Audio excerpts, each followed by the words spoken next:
Hi,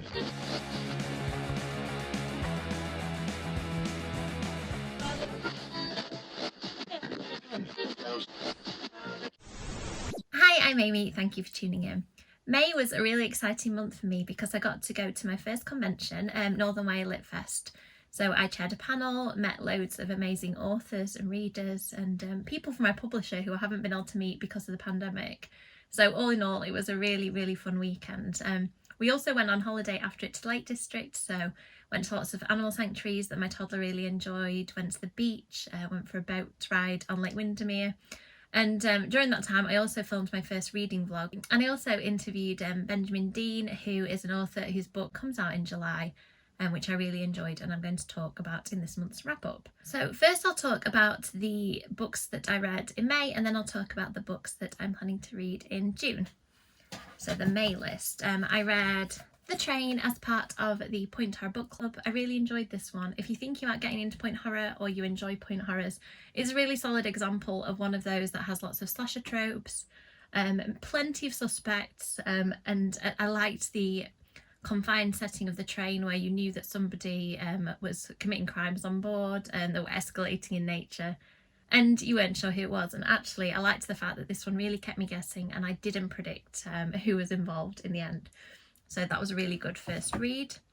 Next I read Dead's the Doornail as part of the Fictional Hangover book club. I'm just absolutely loving these books. I say it every month, I don't think I've got anything new to add really, just that they are romantic, there's always a mystery at the heart of them. They're really fun, and I've got to that point where I know the characters so well. Suki is just really likeable to me. I like the fact that she kind of has a full range of traits, things that I can relate to, things that I can't. I absolutely adore the romance and the love interest in these books, and I think we're about halfway through the series now as part of the Fictional Hangover read along. I'm just really enjoying it, so I'm so glad that they suggested it and I decided to take part. So next I read my next Junji Ito, Sensor. I really enjoyed this one. I'd say it's not my favourite that I've read. I think that the short story anthologies that I've read and Uzumaki probably grabbed me a little bit more. This one I did really enjoy. I found it very sinister as usual. In it, it's really hard to explain as usual, but basically people are touched by something that comes out of a volcano and it can give them different qualities and different abilities. I did like it, but there was maybe something about this one that didn't 100% land for me like the others, but I would still recommend it if you're a Junji Ito fan or a fan of horror manga. Next I read Such a Good Liar by Sue Orman. I think actually I'd started reading this last month, finished it this month, and I'm just a huge fan of Sue Orman's books. She knows how to write YA thrillers so well. I think this is her 6th, and honestly I just think they keep getting better and better. Her books are so well plotted, there's just a huge cast of characters to choose from, so you're trying to figure out who you can trust and who you can't. And on this I loved the island setting and that sensation of claustrophobia and the fact that the main character was trying to exact revenge and the question of whether she'd be able to get away with it if she succeeded. So really good book. It just came out, so it is available now if you're interested. I also read The Reluctant Vampire Queen by Jo Simmons, which my friend is currently reading at the moment, so I haven't got the physical copy to hand, but I absolutely love that one. It is described as Geek Girl meets Buffy, and I think that that is a really fair assessment. It's written in that sort of teen style of a girl dealing with things like friendship and love interests and school and life, and she's also told that she is the chosen one to become the next vampire queen, so she has to decide whether this is something she wants. And of course lots of hilarious and entertaining things happen after that. I thought it was really well written. I loved the voice. I thought it was spot on. It made me laugh, which I find doesn't happen that often with funny books. I enjoy them, but I don't laugh out loud, so it's always a real joy when I do. I definitely recommend this one if you enjoy light, funny teen books, but also the vampire slant for me added that extra interest and enjoyment. So yeah, that's one that I would really recommend you picking up.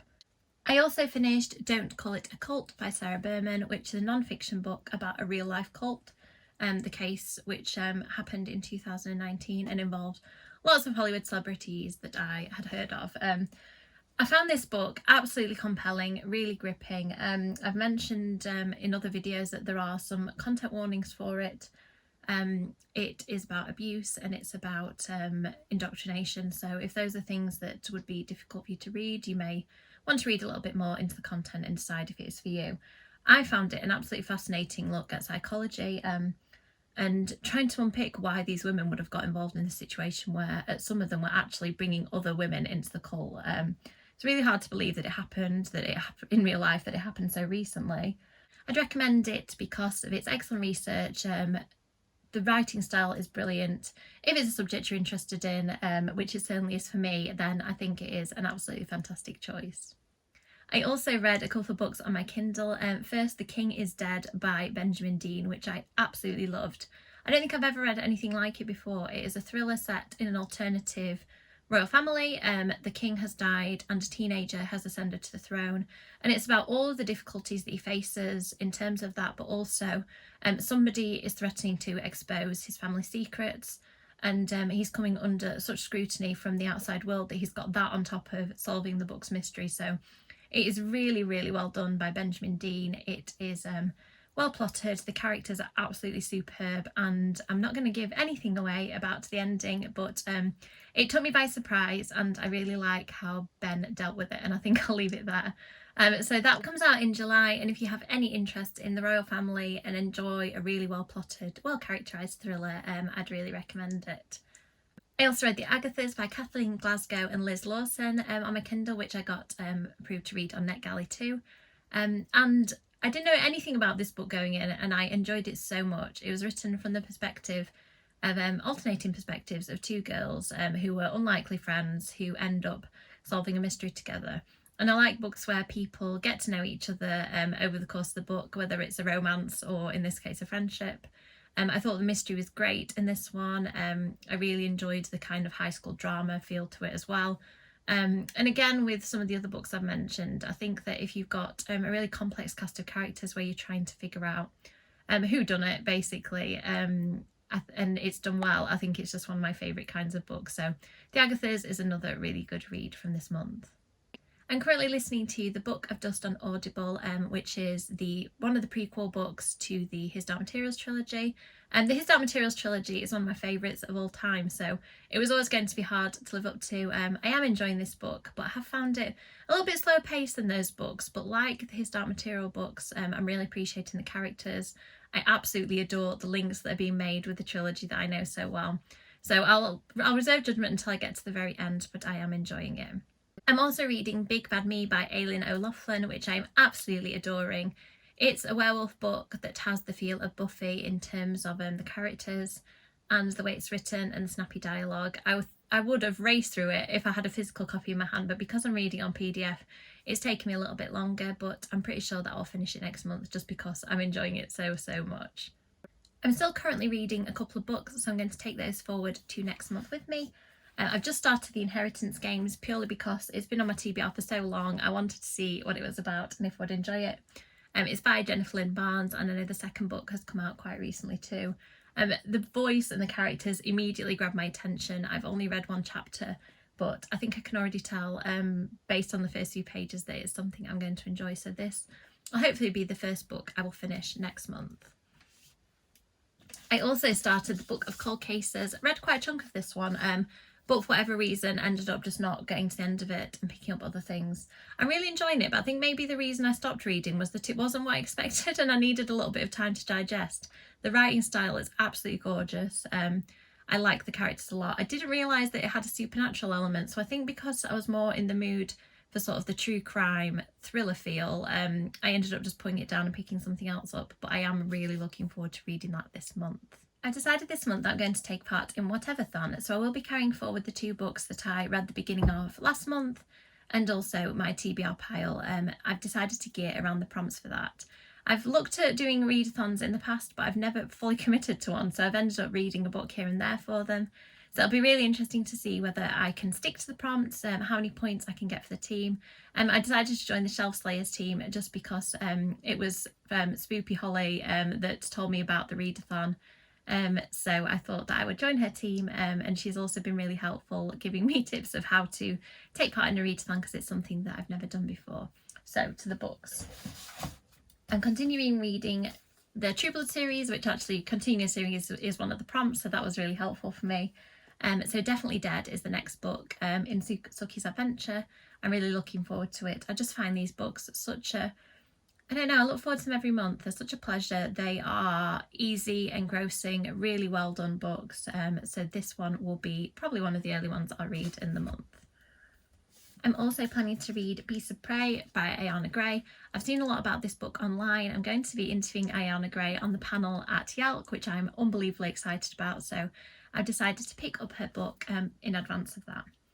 So it says, Lucossa was once a city of magic. Now magic is nothing more than a myth. Coffee is a beastkeeper, Lucossa's infamous night zoo, caring for fearsome creatures to pay off her family's debts, until she mistakenly unleashes a wild and mysterious power that sends the night zoo up in flames. Ikon is destined to become an elite warrior like his father and brother before him, until the fire of the night zoo throws his destiny into disaster and he's cast out forever. Thrown together, Coffee and Ekon have only one choice. They must enter the terrifying Greater Jungle and capture the Shatani, the legendary monster that has plagued Lucossa for a century. Magic has returned to Lucossa and the hunt has begun. I'm sorry about my pronunciation. I did look up how to pronounce some of those words, but some of them were quite difficult. I really am excited about this. I haven't read much fantasy. I love the element of fantasy creatures, and I've heard really good things about this book, so I'm looking forward to reading that one this month. Next, a book that's been on my TBR pile forever, Fell of Dark by Caleb Roerig. I've heard amazing things about. People keep telling me that I'll enjoy this book. It is about vampires. It's been compared to Buffy the Vampire Slayer, so there's really no excuses why I haven't read it yet, but I feel that this will be the month. I'm really looking forward to the first Kill series coming out based on V. Schwab's short story, so I'm in a vampire mood this month and I thought I would pick this one up. There was also a prompt about reading something in a different medium, and this one by Emily Carroll, Through the Woods, has been on my TBR pile for a while. I haven't heard much about this book. I have flicked through and seen the absolutely gorgeous artwork. So I'm going into this one without knowing much, which I do really enjoy doing. Next, after enjoying Don't Call It a Cult, I've decided to read some more non-fiction. So Hell's Half Acre is the untold story of America's first serial killers. As far as I know, it takes place in the American West, and really interested in that. I'm interested in serial killers, obviously, so I thought I would give this one a go. And it says in the blurb that it's a suspenseful tale of murder on the American frontier, shedding new light on a family of serial killers in Kansas, whose horrifying crimes gripped the attention of a nation still reeling from war. So it was in the late 1800s that this happened. It sounds so interesting. I'll hopefully get to this one this month. Next up we have Carmilla, which was on my TBR for May. Didn't get a chance to read it. It should be a nice, fun, short read. It's described as a cult classic that inspired Dracula. I adore Dracula, so there's really no excuses for not having read this one. So hopefully this will be the month for that. And last up, I've been collecting these new Ultimate Storyteller editions of Stephen King's books. They're coming out in batches. I think I bought the first batch that's come out and I'm working my way through the second batch. I have never read Misery, which I think a lot of horror fans find really surprising, but for whatever reason I haven't picked it up. I love the cover on this one, and I think there's a prompt on the readathon to read a book with a one-word title, so I thought this would fit the bill, and I can start working my way through the Stephen King back catalogue that I haven't read yet. So I'm sure most people know the story of Misery, but basically it is about a superfan who ends up with a writer who she's a really big fan of, staying with her. I think it's because, I'm just going to check the back. Oh, he's in a car accident. He wakes up splintered in pain in a remote mountain home, being looked after by a nurse, but the bad news is that she's his #1 fan and she finds out what he's done in the book series that she's enjoying. She doesn't like it. So I think that's probably quite close to home as a writer to read. It sounds really fun. I'm looking forward to it. So hopefully Whateverthon will be a success. It sounds like a great readathon to do, so if you're interested, I'll put a link in the description how you can take part. And thank you so much for watching. I still really enjoy making YouTube videos and I do really appreciate all the support. If you'd like to like and subscribe to the video, it really does help, and let me know in the comments if there's any of the books I'm reading that you're interested in, or if you're taking part in Whateverthon. I'd love to know what team you're in and what you're planning to read. Thank you so much for watching. Bye.